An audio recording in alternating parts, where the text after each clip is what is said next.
welcome back to another edition of Windows on Current Affairs, and today we talk until we continue again to embark over the the upcoming COP27 and the global efforts to stand up to the threats and hazards of climate change, one of the top issues or topics that are taking the whole focus of the worldwide. And of course, we're going to be talking about the preparations and what's happening here in Egypt in order to prepare and pave the way for the upcoming COP27 by the government, the latest gatherings and conferences, and the platforms of discussions concerning plans and preparations of the topics to be discussed during this COP27 here in the Red Sea Resort of Sharm el-Sheikh this November, of course, and a lot more. We're going also to talk about financing those efforts by different institutions to be able to empower and enforce the environmental work to stand up to climate change. We're going also to talk about, like I said, the different platforms and the role of the nation in that particular sense. We're very delighted to be having with us here live in the studio Dr. Gilan. Of course, she is a professor of Mass Comm and a former dean of Mass Comm in one of the prominent universities here in Egypt. And good evening, Dr. Gilan. How are you doing first? Good evening to you, Dina, and I'm so pleased to be with you today in order to talk about very important issue. As you mentioned, worldwide they are talking about it. It's very important issue. As a financing, as we are going to face and adjust to important issue which is affecting all our life, which is the climate change. Of course, as we all know, there was a very important event that was taken yesterday here in Cairo, and it is considered as a way or a preparation for the upcoming COP27. If you like to elaborate on this event. Yes, as you know, we are now counting down to the COP27, which will take place at Sharm el-Sheikh on November. We are approximately about 59 days, and this event will be taking place, as you mentioned, at Sharm el-Sheikh, which will be the green city, according to the climate change adaptation. Yesterday it was Egypt ISF, which is the International Cooperation Forum, which taking place at Egypt within September. It will be from 7th September till 10th September. It's very important forum because this is a preliminary and a preparation for the COP27. This is very important as it will be incentive that we should take the procedures, the actions that will be taken at the COP27. As you know, and we always want to remember with each other, with your audience, that COP27 is the completion of COP26, which had taken place at UK, Glasgow. And now they are at Glasgow. They set the procedures. They set what we want to do. So now we are moving to the stage of exclusion. That there were talks, there were implementing all those targets. We should take action. That means that procedures will be taken, executions. We are going to execute all what have been taken, all the decisions that had been taken, all the preparations that taken since this year, since the COP26 till COP27. There are very important targets. The first target was, which we mentioned now, that we should proceed, that we should take action. There should be projects, green projects taking places. It's very important that the developed countries should help the undeveloped countries, especially Africa, because Africa is the more continent that had been impacted by the green emission gas, because although in spite we are this continent only contribute by very little percentage, which is approximately 4% of this disaster, which is the climate change. So we should compensate this African countries or this continent with green projects in order to help them, because they are going to be suffering of lack of food because there is no availability. So it's very, very important to put this into the table, on the table, to make quickly and very, very important projects in this area. Secondly, that the private sector should be involved. They should take part in this COP27. They should be part of the investors to invest in these green projects, what will be taken, what they should support, help in order that we adjust or to adapt with this climate. Thirdly, and this is very important also point, that we should implement this by that we also, the civil society should take part, the women should take part, and then we will see how this financing will go, the money that had been collected, how they will finance this in green projects. So it's very, very important preparation. As I mentioned, we are counting down. We are approximately 59 days, and the great event will be taken. There will be a summit for leaders summit.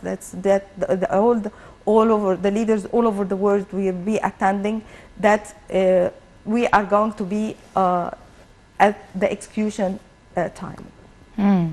Right, but of course yesterday's event was important on some major points, that it is giving us a reflection of what's going to be happening in the COP27, what are the main focuses of the COP27, and also what are the government's plans, added of course to the Glasgow resolutions, to be able to be added to this particular COP27 upcoming in November.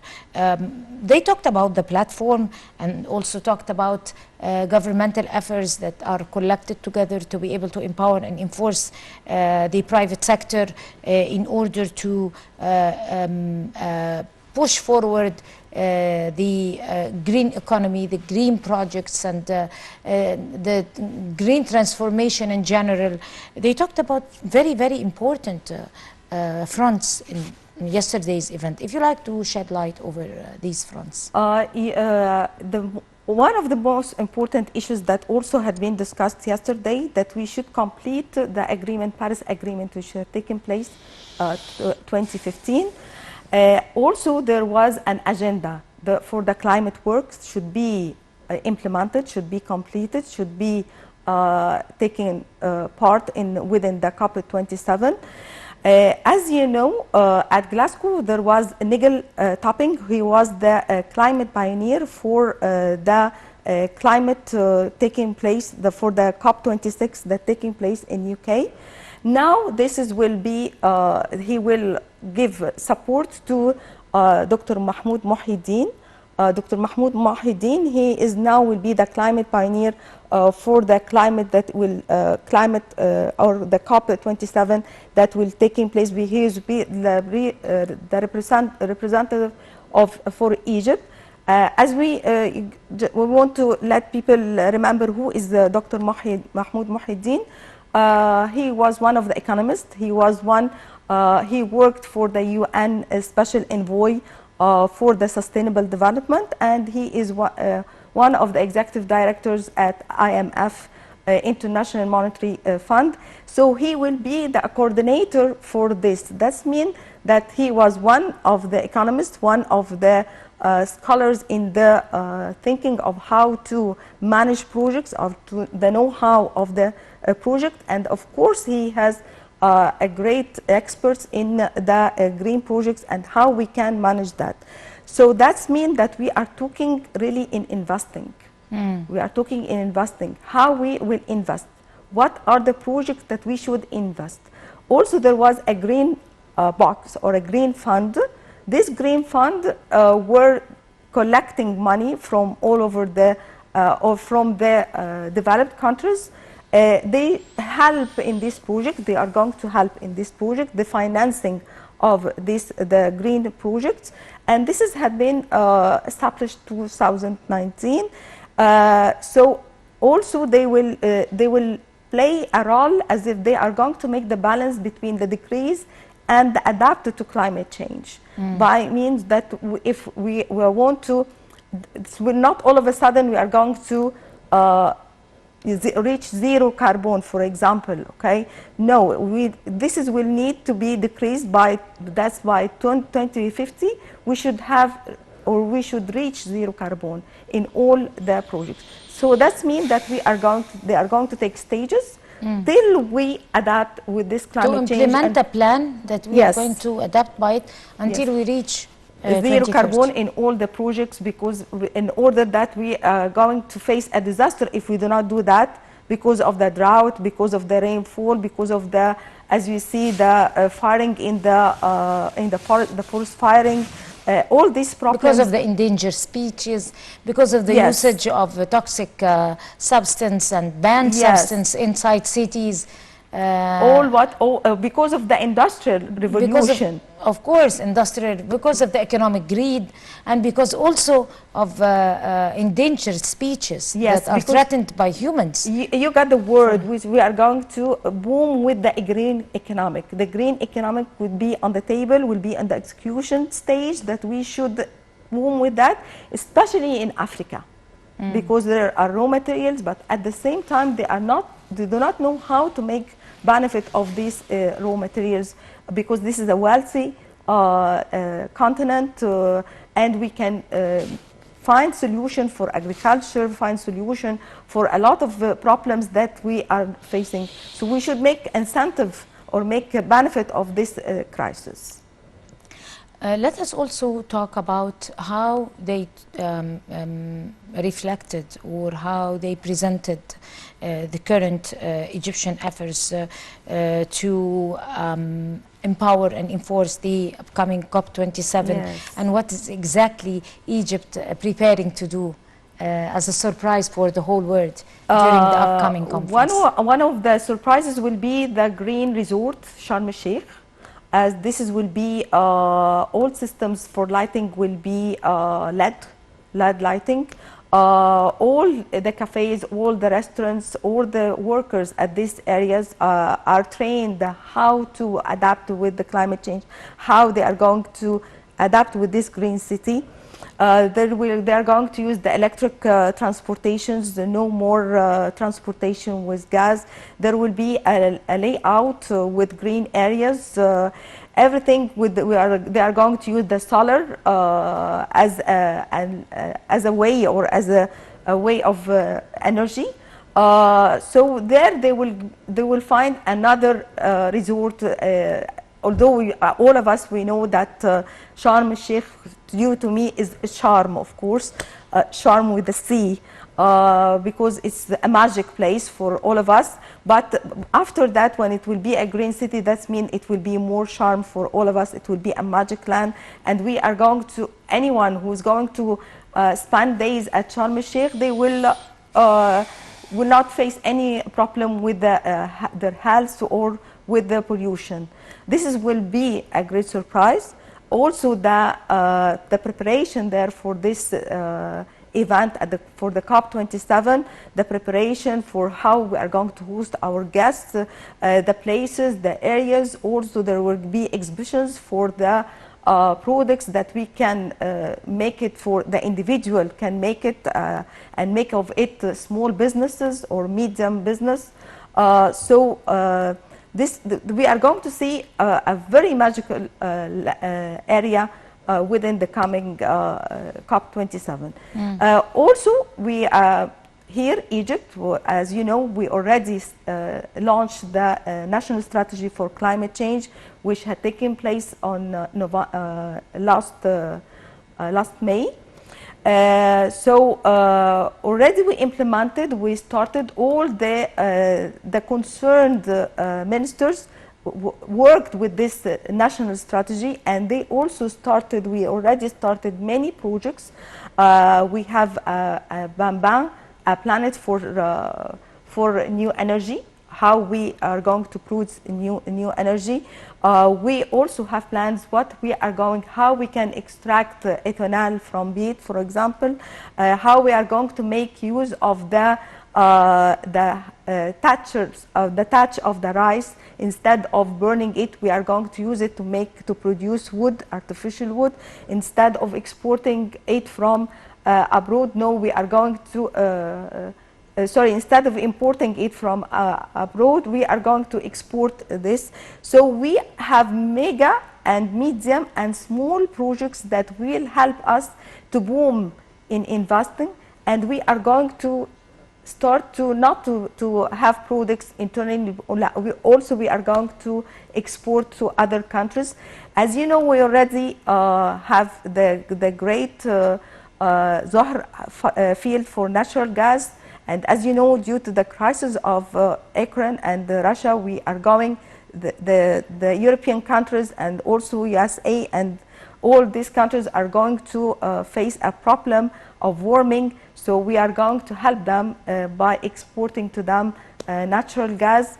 So we, thanks God, that we already have a plan, a future plan for this climate change. Because we started this since we agreed with the Paris Agreement 2015, and also it is within the priority of the sustainable development for Egypt 2020 to 2030. Also, there are going to be projects for the Suez Canal Authority, the economic area there. That all the logistics and all the plants there or the factories will be reaching, they are going to produce hydrogen, green hydrogen, and this means that we are going by 2050 to have no carbon, zero carbon. So we have a lot of things. Also, we have plans for agriculture. We started to fertilize the areas at Toshka, as we already seen this at last April. That we already cultivated approximately 64,000 faddan with weight. So that means that you have sustainable food. You are having a system for sustainable food. That means that you also put in your plan the food security, because this is a very important issue also mentioned yesterday at the ICF. Right. Let us also talk about the role of the private sector and the role of banks and financial sectors in general. The role of banks is actually very important. There are different financial sectors like banks that could be able to share in this process. Yes. All the sectors worldwide, according to the visions of sustainable development, are supposed to share in fighting climate change. Yes. They have roles. Let's talk about the roles of the financial sectors, different financial sectors, and also the banks. As we mentioned, or as we all know, that we already established the green bonds. I hope that your audience remember with us the green bonds. That means that when we are going to invest, you are going to invest in green projects. So this is very important. That means that they are going, when you want to start to invest and you are going to go to the bank in order that you are going to finance and start to make the LC or the LG and so on, all this process of how you are going to invest, that means that you are going to the bank is in order to start with the procedures of making your projects. There are going to be rules how you are going to invest. If this will be adjusting with the plan of the green projects, that means that you are going to start with this project and no problem with you, and the procedures will taking place very, very quickly and will be accelerating all the procedures very, very quickly, and in order that they start to invest very quickly, not to wait for procedures to be finalized. So this is very, very important point. Also, the banks will start to help, as we said, the investors. I want to draw a point that, especially about Africa, because as we mentioned, Africa is now a good place, a good area that they can invest in it. So we are the gate for that. Egypt is the gate for that within the COP27, because you know that the African countries are suffering, and suffering, they do not have finance to finance these projects, and they also have challenges within the sustainable development. So if people, the investors who have money, can come to Africa and start to invest in Africa, this will be benefit for them and for the African countries.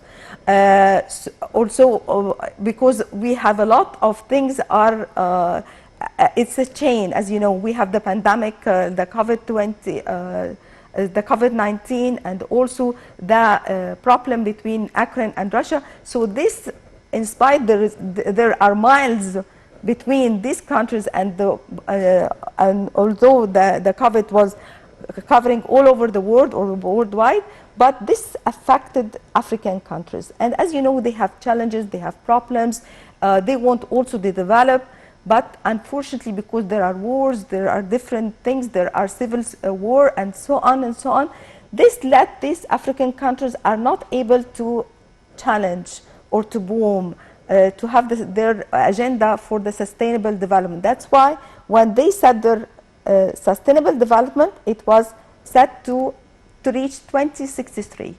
So that's why it's very good chance for the investors who have money, and although of the problems that they are facing in Europe and USA and Canada and so on, so this is a good chance for them to invest in Africa. So they can start to work with the green projects, to have new energy, to start to extract also new ideas of how to replant the areas, to find solutions for agriculture and so on. So this is very good chance for the investors, and to be in association with the banks to help them within the green projects, or they can also present to them the project that they can make they can start within in Africa.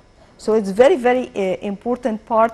That's why yesterday and within these days till 10th of September, the institutions, the important institutions, and the bankers and all the investors are attending the ICF. Also, Foreign Minister Shukri called for the climate justice in Africa. He encouraged African countries to lead the call for equitable climate justice. What is meant by climate justice? Of course, climate justice is a very, very important concept when it comes to climate change. But we need to elaborate over that particular term to the viewers in order to be taken as a kind of awareness or a preparation for a chain of awareness that is going to be followed, inshallah, by you and other very well-cultured guests to be able to set awareness, climate awareness amongst these viewers. Prime Shukri mentioned that, he was the foreign minister. Shukri mentioned that at the African Week Climate, which had taken place last August at Gabon. He mentioned at his word that it's Africa has the right to have justice climate. This means what? This means that they should advocate, all the governments of the African countries should advocate for justice climate, means that they should enforcing take part. The law. Yes. He started to talk to all the governments, to the private sector, to the civil society, to the women, to the youth, to all the people, all in the African countries should be aware of this problem. You should have justice climate. How? By investing, that we should have the developed countries should help us, should donate to the African countries with the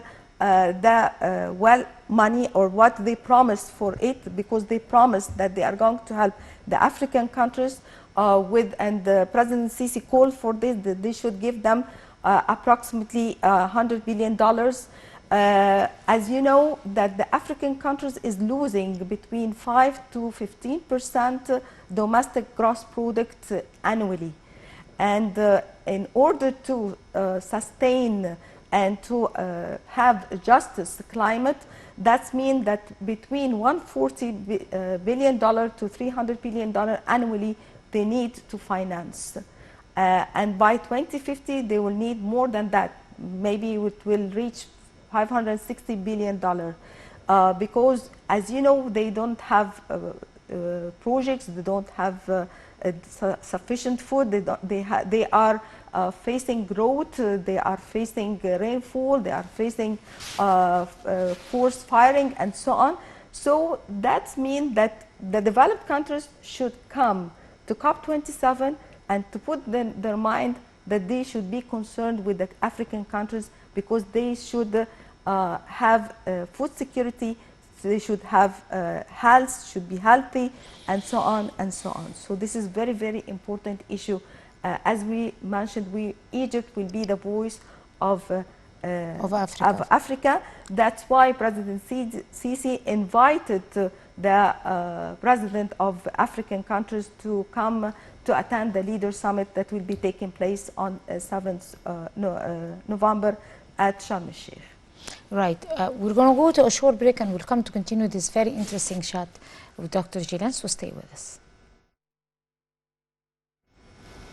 Welcome back, and we're still talking about the upcoming COP27 and the government's preparations to that huge event, and how Egypt, like Dr. Gilan kindly said, is going to be the voice of Africa and the voice of the whole world.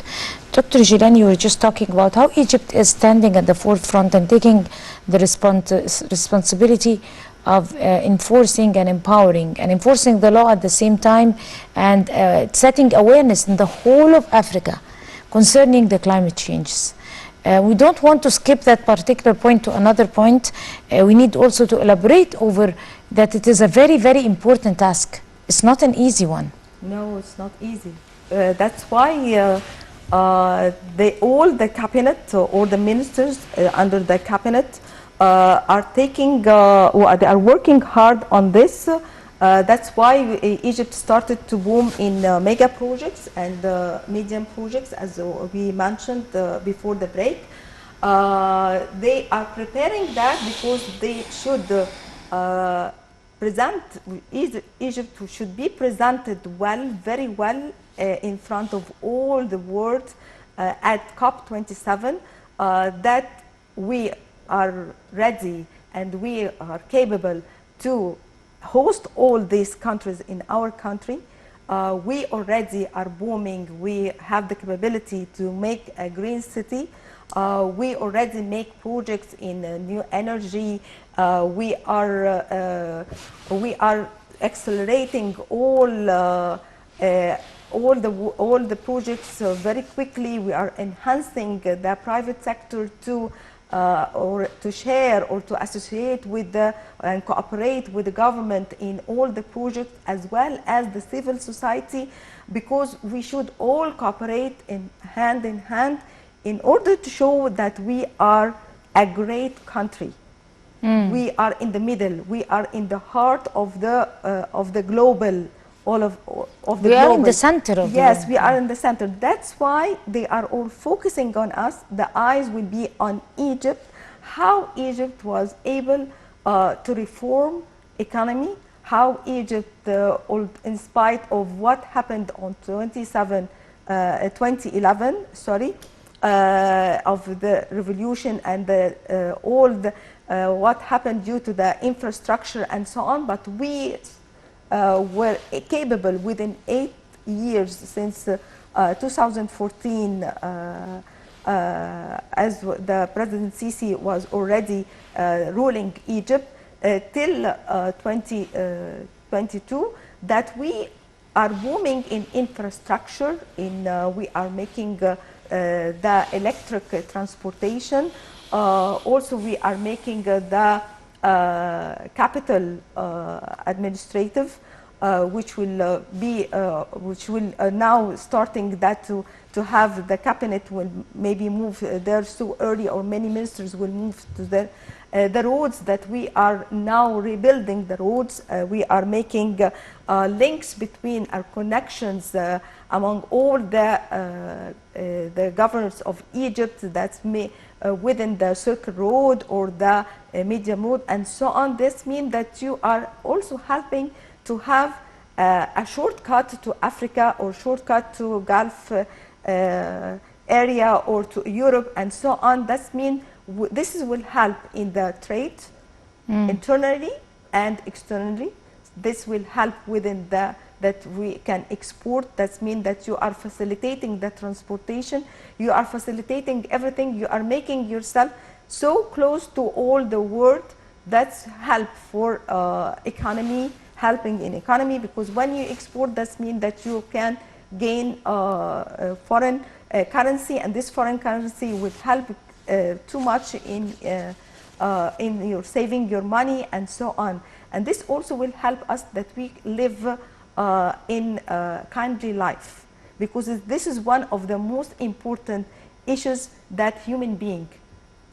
This all is done for is going to do for whom? For the human being. We should feel that we have human rights. This is one of the human rights, that you live in a kind way, in a generous way, that the countries are caring about the human being. They are making all these projects in order to sustain and to maintain the lives of their people.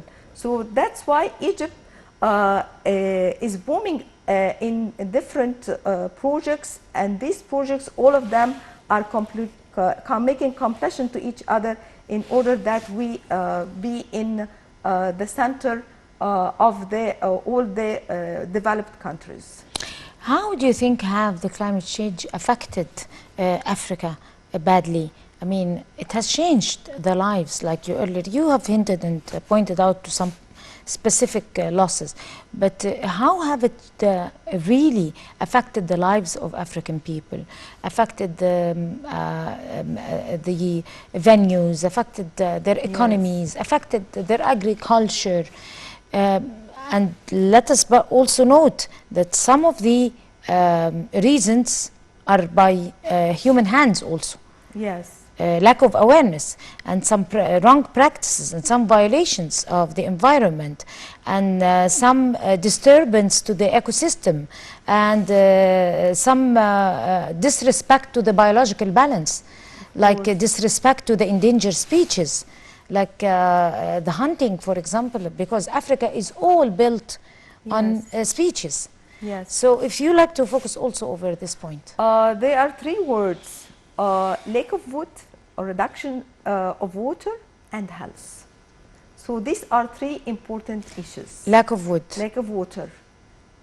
Scarcity of water. Water yes, scarcity. Yes. Reduction of water. A lack of food and health. This will impact on your health. So when the people are not healthy, that means that you are going to lose a lot of people. There will be deaths. That means that you are not be able to work. You will not be able to have energy. You are not going to have education. That means you are not going to be able to work. You are not able to think. That all will impact on a human being.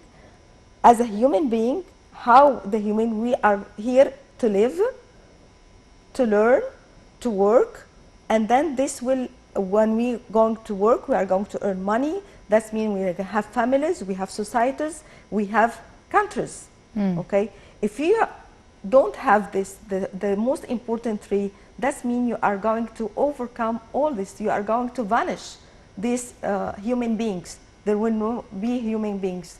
This will be a disaster. That means that you are going to have drought. This is why we have lack of food. We have lack of water because of drought, because of the rainfall. Because of when you don't have water, you will not be able to have fishing. The livelihood stock will be very rare. That means you don't have food, so you don't have a security food. And security food have 4 dimensions. First of all, the food availability, food accessibility, and food utilization, and finally food sustainability. If the food is available, okay, that means that people can access the food, they can find the food, and they know how to utilize this. Okay, they can make products of this plants, of that, and so on, and then they can sustain. How they can make save, like example, how they save the corn, how they can save the wheat, and so on, in order that they can use them later on, that they have sustained food for a long time. On that note, Dr. Gilan Abdul, Professor of Mescom and Dean of Mescom, one of the prominent universities in Egypt, would like to thank you so much. Wish you all the best of luck. Thank you, Dina, so much, and thank you for your viewers, and hope we will meet again till COP27. That's for sure, hopefully, inshallah. And I guess this would bring us to the end of this edition of Windows on Current Affairs. Many thanks to all of you. Until we see you again next week, that's a goodbye.